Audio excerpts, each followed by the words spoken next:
Good morning Himachal. आप देख रहे हैं दिव्य हिमाचल टीवी। मैं हूं आपके साथ वंशिता शर्मा और पेश है आपके लिए morning news bulletin.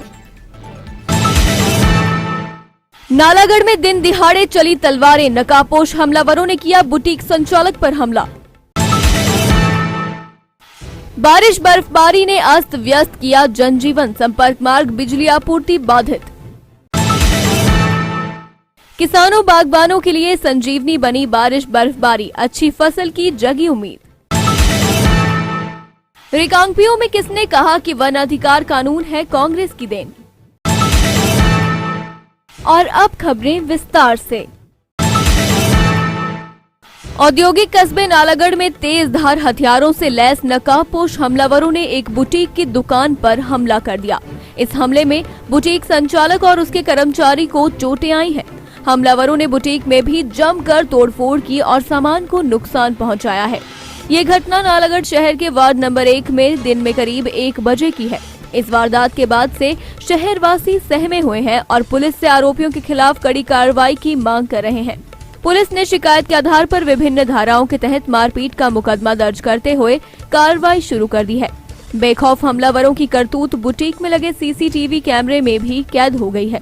Police footage के जरिए आरोपियों तक पहुंचने में जुट गई है। डीएसपी बद्दी नवदीप सिंह ने बताया कि शुरुआती पड़ताल में इस घटना के पीछे पुरानी रंजिश सामने आ रही है। हालांकि पुलिस हर पहलू को मद्देनजर रखते हुए जांच को आगे बढ़ा रही है। आरोपियों की शिनाख्त कर ली गई है। हाँ, एक केस रजिस्टर किया है हमने सेक्शन 452, 147, 148 आईपीसी में पुलिस स्टेशन नालागढ़ में। तो ये पता लगा कुछ दुकान के अंदर घुस के कुछ लोगों ने मारपीट की है। तो ये कोई पुरानी रंजिश के चलते हुआ है। तो इसमें इन्वेस्टिगेशन अभी चल रही है आगे। सर, इसमें कितने लोग इन्वॉल्व? अभी लोगों का आइडेंटिफाई कर रहे हैं, हो सकता है कुछ पीछे भी लोग हो रहे होंगे। वैसे 3-4 लोग अभी तक जो है पता लगा है उसमें। हिमाचल प्रदेश में पिछले 24 घंटों से लगातार हो रही बारिश व बर्फबारी के कारण जनजीवन अस्त व्यस्त हो गया है। मंडी जिला में मंगलवार से हो रही बारिश और बर्फबारी के कारण कई स्थानों पर संपर्क मार्ग व बिजली आपूर्ति बाधित हुई है। एडीएम मंडी राजीव कुमार ने बताया कि भारी बारिश व बर्फबारी के चलते जिला में बिजली के 97 ट्रांसफार्मर सहित 26 सड़क मार्ग पूर्ण रूप से बाधित हो गए हैं, जिन्हें बहाल करने का कार्य संबंधित विभाग द्वारा युद्ध स्तर पर किया जा रहा है।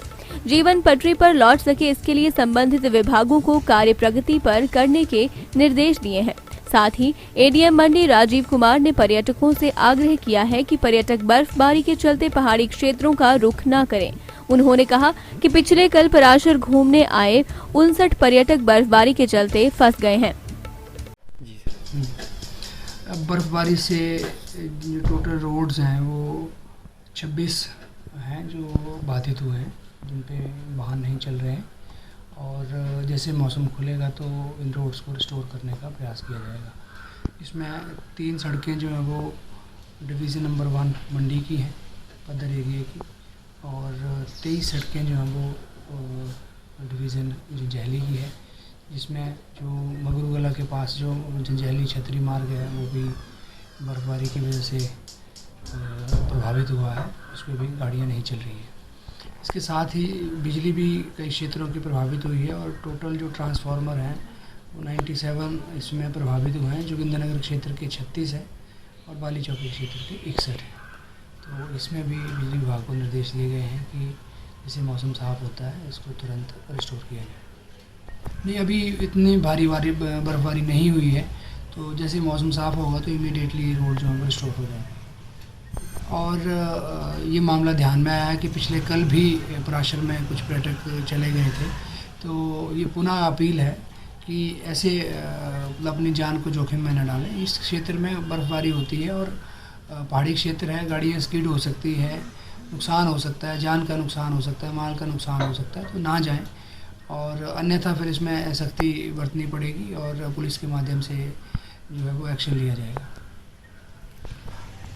हाँ, आगामी अगले 2-3 दिनों में भी मौसम के ख़राब रहने की चेतावनी है, बारिश और बर्फबारी की चेतावनी है। तो पुनः प्रशासन की तरफ से यही आग्रह है सभी से कि अपने आप सुरक्षित रहें, घरों में रहें और पर्यटक जो हैं वो भी आएँ हिमाचल, लेकिन इस तरह से जो ऊपर पहाड़ी क्षेत्रों में जा रहे हैं, खास करके जैसे पराशर में भी पिछले कल लोगों को रेस्क्यू करना पड़ा, तो उससे उन्हीं को असुविधा होती है। तो उनसे कृपया मेरा आग्रह रहेगा कि मौसम खराब चलते जो है वो ऊंचाई वाले क्षेत्रों की तरफ जो है वो वेंचर ना करें। प्रदेश भर में लगातार दूसरे दिन बारिश बर्फबारी का दौर जारी है। पहाड़ों पर बर्फबारी व मैदानों में बारिश से लोग घरों के अंदर रहने को मजबूर हैं। कड़ाके की ठंड के बाद कंपकंपी बढ़ गई है। वहीं कांगड़ा जिला के नगरी गोपालपुर के बाजारों में सन्नाटा पसरा हुआ है। इक्का दुक्का लोग ही बाजारों में नजर आ रहे हैं। दूसरी ओर इस बारिश बर्फबारी से किसान बागवान खुश हैं। किसान अच्छी फसल की उम्मीद संजोए हुए हैं। वर्ष 2006 में तत्कालीन प्रधानमंत्री डॉक्टर मनमोहन सिंह एवं यूपीए अध्यक्ष सोनिया गांधी के कार्यकाल में वन अधिकार अधिनियम 2006 बना, जो कि जनजातीय लोगों के लिए एक ऐतिहासिक कदम था। मगर वर्ष 2008 में भाजपा की सरकार बनी तो कानून को लागू करने के बजाय उसे ठंडे बस्ते में डाल दिया था। ये बात मंगलवार को रिकांगपिओ में किन्नौर के विधायक जगत सिंह नेगी ने पत्रकार वार्ता करते हुए कही। उन्होंने कहा कि इस कानून के तहत उन जनजातीय लोगों को भूमि का मालिकाना हक दिलाना था जो कई सालों से वन भूमि पर जीवन निर्वाह कर रहे थे। देश के कई राज्यों ने इस कानून को लागू किया, मगर हिमाचल प्रदेश में भाजपा सरकार इस बारे में केंद्र सरकार से स्पष्टीकरण मांगने में ही लगी रही। और क्या कहा विधायक जगत सिंह नेगी ने, आप खुद सुनिए। क्षेत्र के लोगों को ये बताना चाहता हूँ कि ये कानून कांग्रेस के समय का बना हुआ है। ये हमें खैरत में नहीं मिल रहा है। ये कानूनन हमें जो है हमारा हक मिल रहा है। इस पे जो सांप की तरह ये कुंडली लगाकर बैठे हुए बीजेपी की सरकार, उस कुंडली को हमने हटाया है। उसकी शुरुआत हमने की है और अभी हमारा संघर्ष रुका नहीं है। अभी हजारों केस जो है हमारे ये जो FRA के तहत व्यक्तिगत दावे पू के अंदर जो आज SDMO ने वापस किया हुआ है, PO के अंदर वापस किया हुआ है, DITAR के अंदर वापस किया हुआ है। इन केसों को हमें जो है सब डिविजनल लेवल पे लाना है। इन केसों के ऊपर फैसला कराना है। हम आखिर एक एक दावे जब तक इसका फैसला नहीं होगा, एक एक व्यक्ति जिसने FRA में जमीन के लिए अपना क्लेम किया हुआ है उसके ऊपर फैसला नहीं होगा, तब तक किन्नौर के लोग, किन्नौर की कांग्रेस पार्टी और मैं किन्नौर का विधायक होने के नाते जो है अपनी जिम्मेवारी को समझता हूं और इसको आखिरी तक पहुंचाने का हम पूरा जो है कोशिश करेंगे। धन्यवाद। सरकार इन्होंने जो है इस कानून को ठंडे बस्ते में रखा और इनके छुटभइयों ने गुमराह करना शुरू किया कि जो है फॉरेस्ट राइट्स का जो कानून है उसके ऊपर सुप्रीम कोर्ट का स्टे लगा हुआ है। नौतोड़ के कानून के बारे में जो नौतोड़ हमने जो है एक नियम जो एक इसमें अड़चन थी उसको दूर किया, FCA को हटाया, नौतोड़ मिलना शुरू हुआ, पट्टे मिलने शुरू हुए। परंतु बीजेपी के सरकार आने के बाद लोगों को गुमराह किया जाता है कि इस पे भी स्टे लगा हुआ है, जबकि हकीकत यह है कि 2018 में एक व्यक्ति को बीजेपी के राज में नौतोड़ मिला। अगर सुप्रीम कोर्ट में स्टे था तो इसको कैसे नौतोड़ मिला? और सुप्रीम कोर्ट में FCA के ऊपर या FRA के ऊपर कोई अगर स्टे था तो आज जो है वो स्टे कब हटाया गया? क्या बीजेपी के छुटभइये बताएंगे? मेरा ये कहना है। तो आज के मॉर्निंग न्यूज बुलेटिन में बस इतना ही। जरूर देखें 2 बजे आज दोपहर हिमाचल।